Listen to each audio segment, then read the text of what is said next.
Over the years, I have made dozens of the stacked sheet metal roses where you cut all the petals out and stack them up in layers, then shape the rose. Those are a lot of fun. They make a really nice rose and a very realistic rose. But I have never tried the more traditional forged from one piece rose. And since Valentine's Day is right around the corner, that's what I'd like to take a look at today.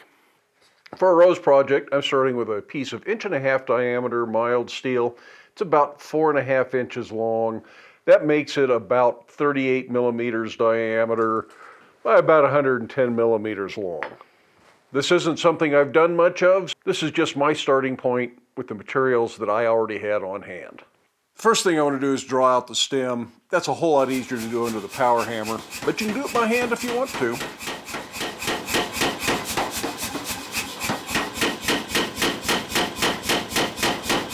I am going to leave this just a little bit oversized so I have plenty to work with later, and it'll be easier to manage if it's not too skinny. Just like any other drawing out process, I'm starting this square, then I'm going to octagon, and then I'll finally round it up. I want to upset this mass, making it shorter and larger in diameter until the diameter and the length are roughly the same.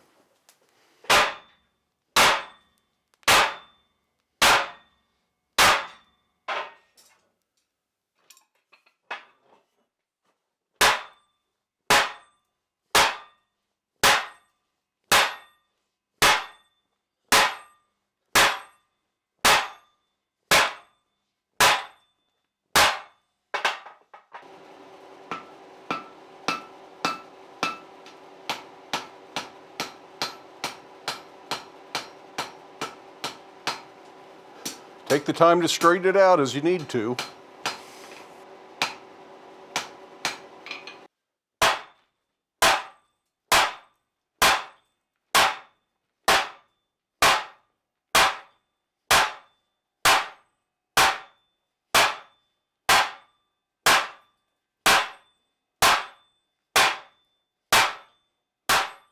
I took a lunch break, let this cool down.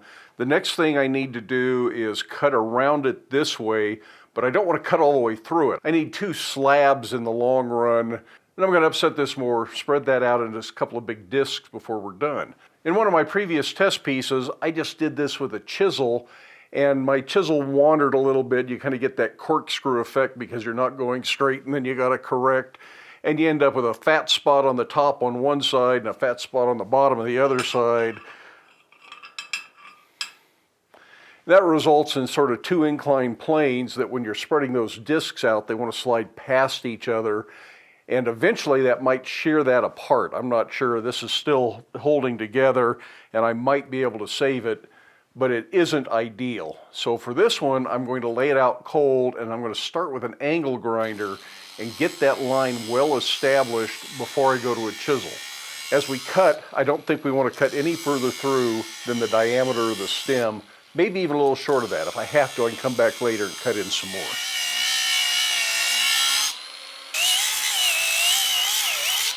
This is much more even than that first test piece I did, so cutting it with a grinder is not a bad idea.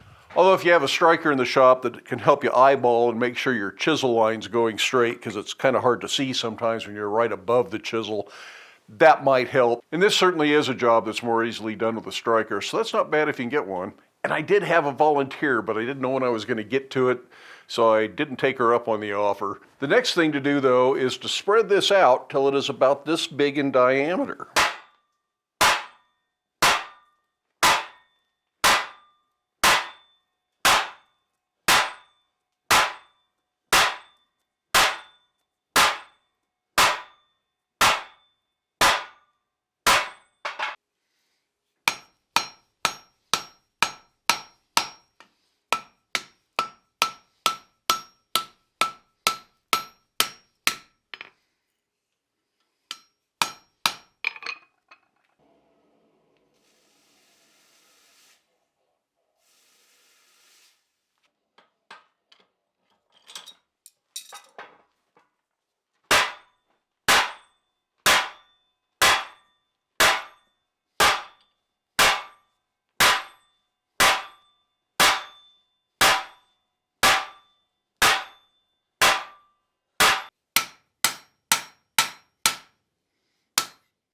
This still is not spreading as evenly as I would like, so there's still going to be things to deal with later on in the project.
Now this process just takes a while, but there again, if you have a striker available, it does make it more efficient.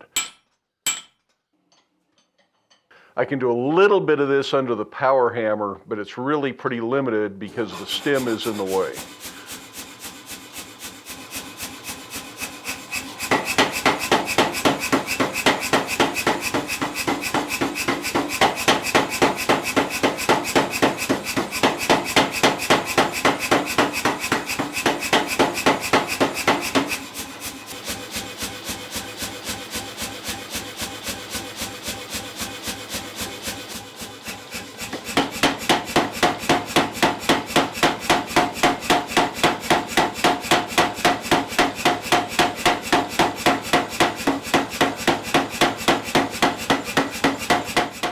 Well, I thought something felt odd when I did that second convenience bend, and now that I look at it closer, I have managed to tear this. So this piece is absolute garbage, not going to be worth anything. It goes in the scrap pile. So I'm going to go back to that first test piece that had thick and thin spots and see if I can manage to save it. The reality is sometimes you can't save stuff, and that other piece, there's no way. And there isn't time, if I want this video out by Valentine's Day, to start from scratch.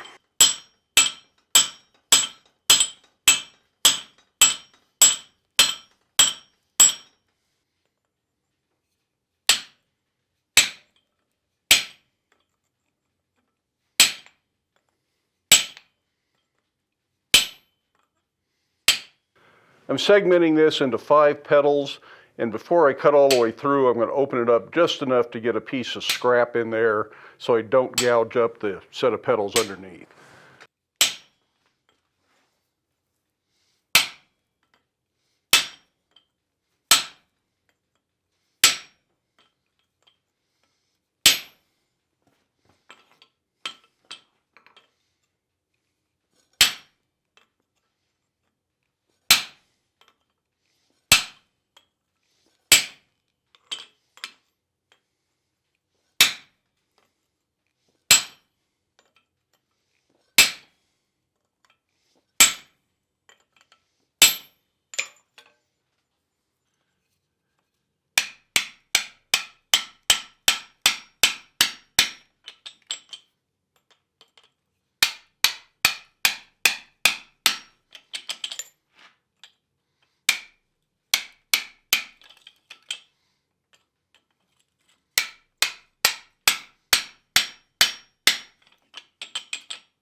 This would be really easy to burn in the fire at this point, so I'm probably working it a little bit cooler than I should, just out of caution.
Well, this has been a lot more fiddly than I thought it was going to be. It cools off super fast when you insert this cutting plate, and I got to go back to the fire over and over again.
Now my plan was to thin these out, lay them back down, kind of twist and wiggle the next one in line back up so I could thin it out, and then trim them all and work the rows into shape.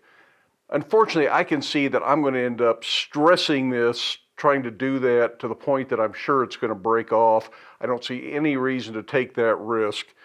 And in the interest of actually trying to get the project finished, even if it isn't the way I had originally envisioned it in my mind, so I'm going to grind the rest of these that need to be thinned out thinner. I'm going to grind this bottom one thin until it's what it needs to be. And then we're going to get back on with actually shaping the rows. Black Bear Forge is sponsored by Combat Abrasives. Use the link in the video description and the coupon code BlackBear10 for discount on your order.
I want to make sure these are all evenly thinned out and put just a little bit of texture in with a cross peen.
Now going into this, I knew this was going to be a lot of work, and I didn't think it was just going to be a piece of cake by any means, but I expected that it was going to go a little bit more smoothly than it did.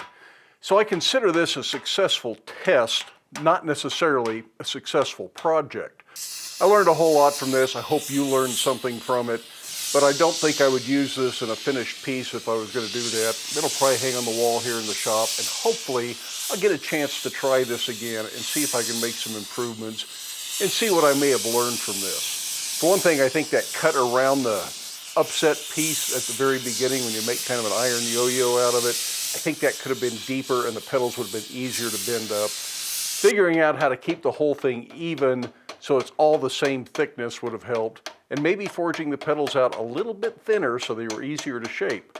But it's hard to say because I did end up tearing a couple of these while I was trying to shape them.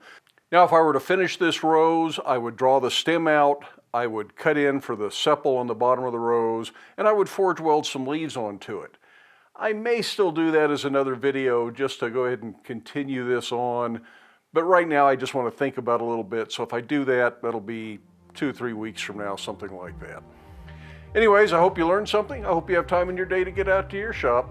Make something, but stay safe, wear your safety glasses. We'll see you for the next video.